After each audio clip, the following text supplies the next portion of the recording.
Bonjour à tous, j'espère que vous allez bien. Alors aujourd'hui je suis trop contente de vous retrouver parce qu'on va faire une petite vidéo FAQ pour fêter les 5000 abonnés. Depuis quelques semaines vous êtes de plus nombreux à vous abonner à ma chaîne, à regarder mes vidéos, à les liker, à les commenter et à me soutenir et ça me fait tellement plaisir. Je n'imaginais pas qu'un jour ça puisse arriver et du coup je voulais vous remercier pour ça.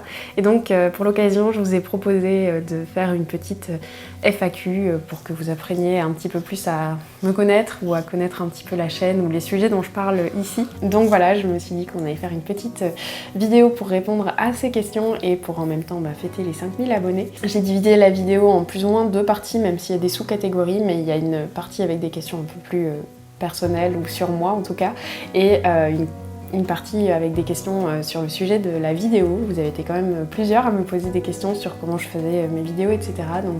Donc voilà, ça a l'air d'être un sujet qui vous intéressait pas mal. Donc je vais essayer de répondre à toutes les questions au mieux.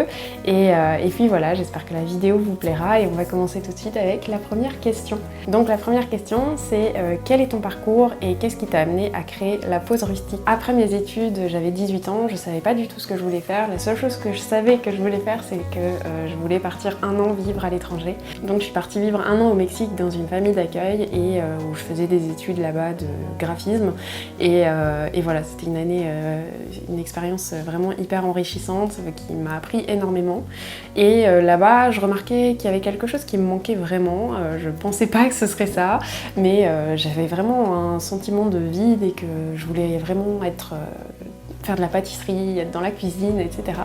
Et donc, quand je suis rentrée en Belgique, j'ai commencé tout doucement à faire des cupcakes, j'ai acheté mes premiers livres, j'ai fait des cookies, voilà, des petites choses comme ça, en augmentant petit à petit mon niveau.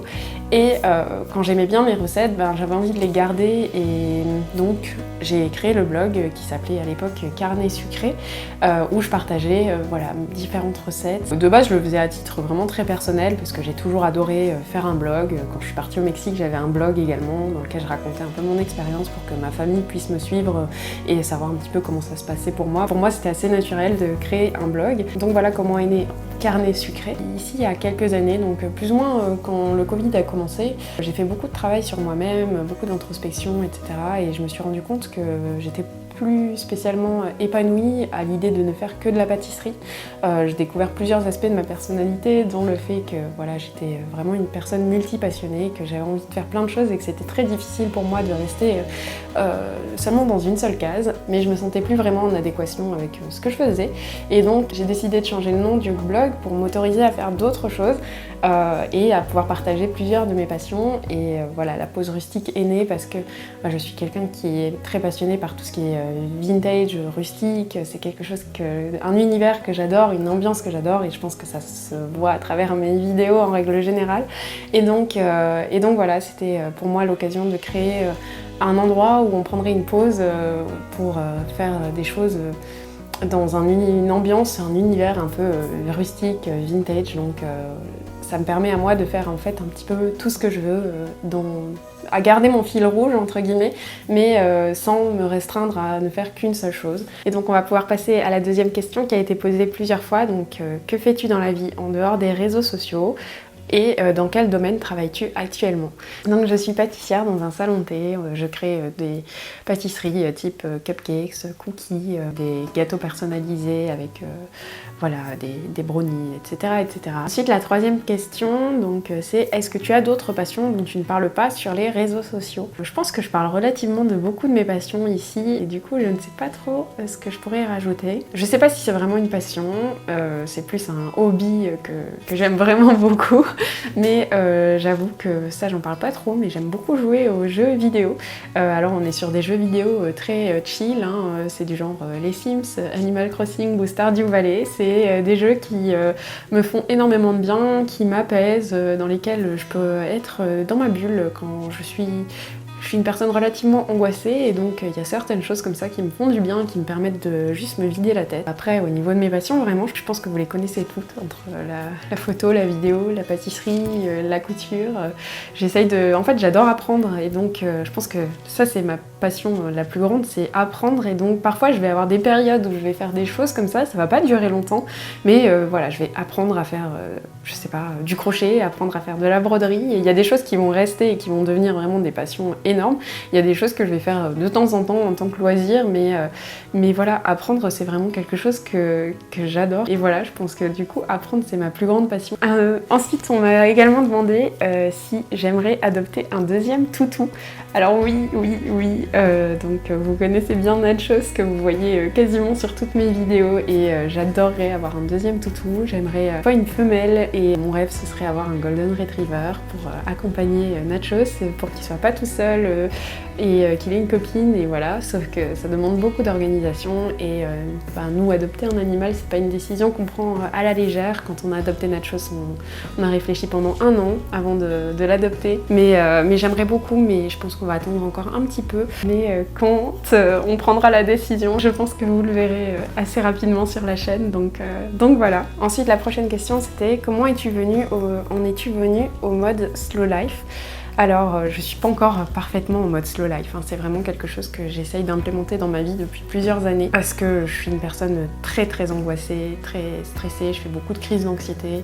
Le Covid a été une des périodes les plus difficiles où j'ai vraiment eu beaucoup de crises d'angoisse et donc là je me suis dit ok stop, il faut que je fasse un gros travail sur moi, il faut que j'arrête en fait d'être comme ça, de me mettre dans cet état pour rien et donc j'ai fait beaucoup d'introspection, beaucoup de travail sur moi, j'ai écouté beaucoup de podcasts sur le développement personnel, etc. C'est venu un peu tout seul au final de vraiment me dire qu'il fallait que je prenne le temps de faire des choses, que je prenne le temps de me poser et d'accepter de faire certaines choses plus lentement et donc ça passe par des toutes petites choses comme par me lever un petit peu plus tôt le matin pour pouvoir prendre le temps de bien déjeuner, de prendre le temps d'aller dans le champ avec mon toutou et de faire une balade qui est appréciable et qui me ressource dès le matin. Profiter de l'instant présent en fait et de moins être dans le stress, dans le faire plein de choses en même temps parce que voilà, il y a ça.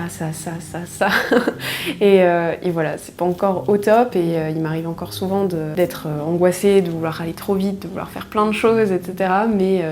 Mais en tout cas, j'essaye et je me dis, c'est en faisant une petite chose à la fois, comme je le dis toujours, un pas après l'autre, que ça finit par aller et aider. Et je sens déjà que certaines choses m'ont beaucoup aidé, donc voilà. Et faire des activités aussi qui obligent à aller lentement, comme le jardin en fait. Par exemple, le potager, ça a été pour moi une révélation parce que c'est des activités qu'il faut prendre le temps de faire parce que la nature, elle va à son rythme et donc on suit le rythme de la nature et c'est...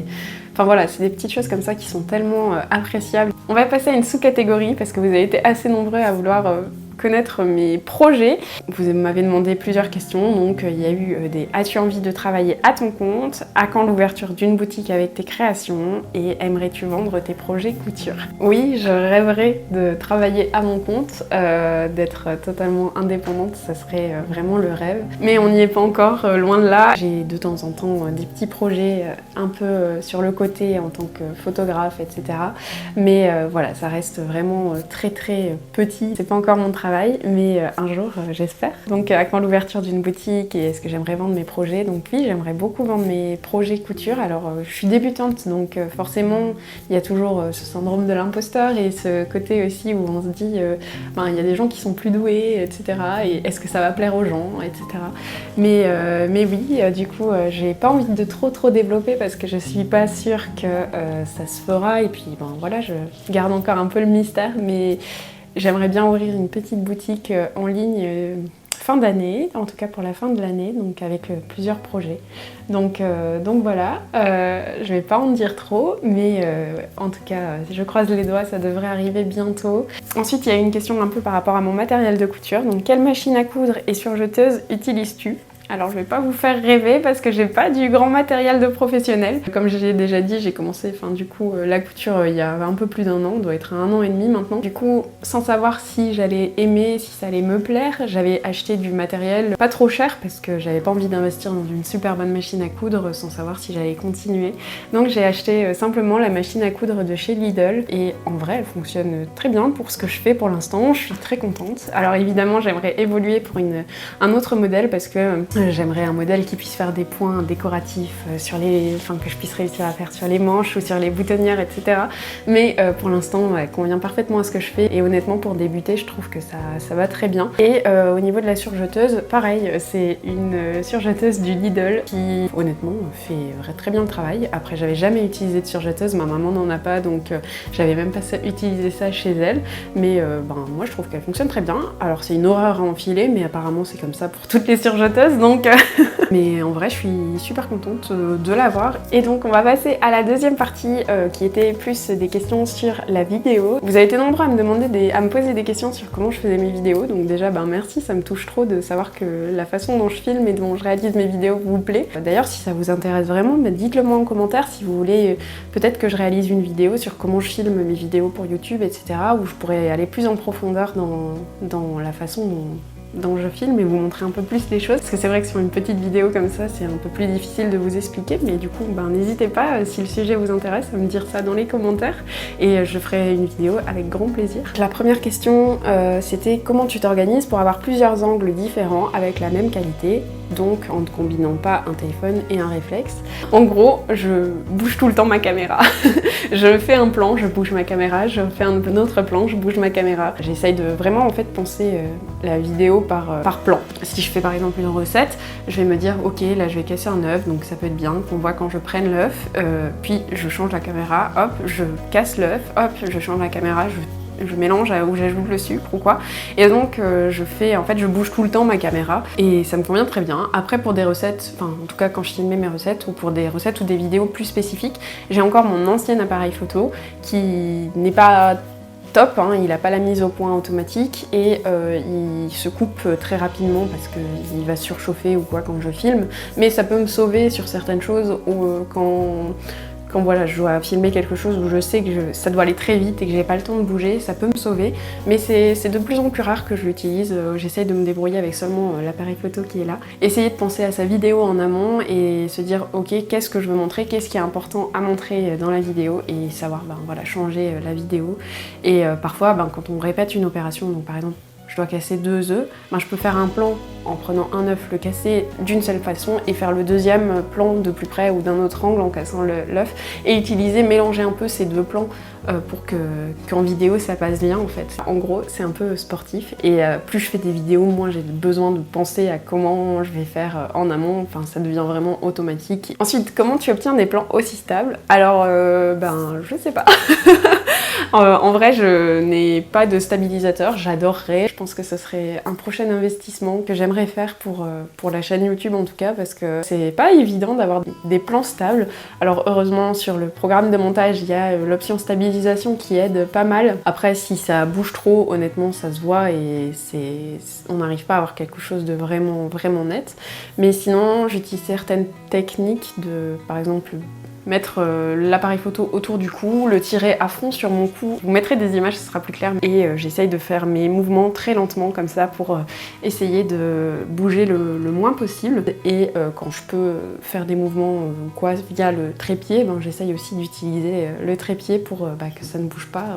Donc voilà. Ensuite, on m'a demandé si j'avais des conseils pour des montages vidéo ou photos. Au niveau des conseils, je dirais se préparer en fait, savoir un petit peu ce qu'on veut filmer, savoir les différentes étapes qui sont importantes ou les choses qu'on veut montrer pour déjà un peu savoir ce qu'on veut filmer. Ensuite, avoir une bonne luminosité, c'est super important. Privilégier au maximum la lumière naturelle, on aura des plus beaux résultats. Et essayer moi ce que j'aime bien, c'est quand les plans changent beaucoup, donc essayer de varier les plans, essayer de filmer d'un angle, d'un autre. Essayer de changer assez régulièrement de plan pour essayer de faire quelque chose de cohérent et raconter un petit peu une histoire à travers la vidéo en changeant un peu les plans régulièrement.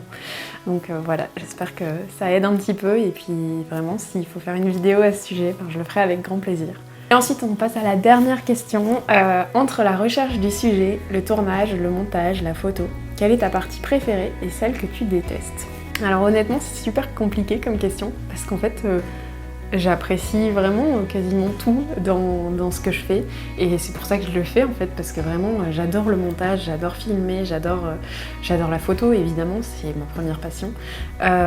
Du coup c'est super dur de répondre. Je dirais vraiment la partie que je préfère la vidéo et même la photo, c'est quand je peux voir le produit fini. Donc j'adore faire le montage et essayer d'associer les bons moments, etc. ensemble, mais quand bah voilà, là j'ai fini, j'ai réglé la couleur, j'ai mis la musique, j'ai mis la voix, que je fais play et que je vois un peu tout le résultat de toutes ces heures de travail, c'est vraiment le moment que je préfère. La partie que j'aime le moins, je dirais parler à la caméra. Ça c'est pas spécialement évident pour moi, même si je suis en train de... Enfin, même si je commence quand même à m'habituer et à me sentir plus à l'aise, mais parler à la caméra c'était pas ce qui avait de plus facile. Et voilà, en vrai, j'ai pas l'impression qu'il y ait quelque chose que je déteste vraiment. Honnêtement, j'aime beaucoup faire des vidéos, des photos, c'est vraiment quelque chose que j'adore. Donc voilà, c'est un petit peu dur de répondre, mais je pense que ça répond plus ou moins à la question. Je vais m'arrêter là pour cette vidéo, j'espère que ça vous aura plu, j'espère que en savoir un petit peu plus sur moi, ça vous plaît. Moi j'aimerais beaucoup en savoir plus sur vous aussi, donc n'hésitez pas à me dire dans les commentaires d'où vous venez et quelles sont vos passions par exemple, que j'en sache un petit peu plus sur vous. Et puis si vous avez d'autres questions, n'hésitez pas non plus à les poser en commentaire, j'y répondrai avec grand plaisir. Et en attendant la prochaine vidéo, moi je vous dis à très bientôt et je vous fais une tonne de bisous.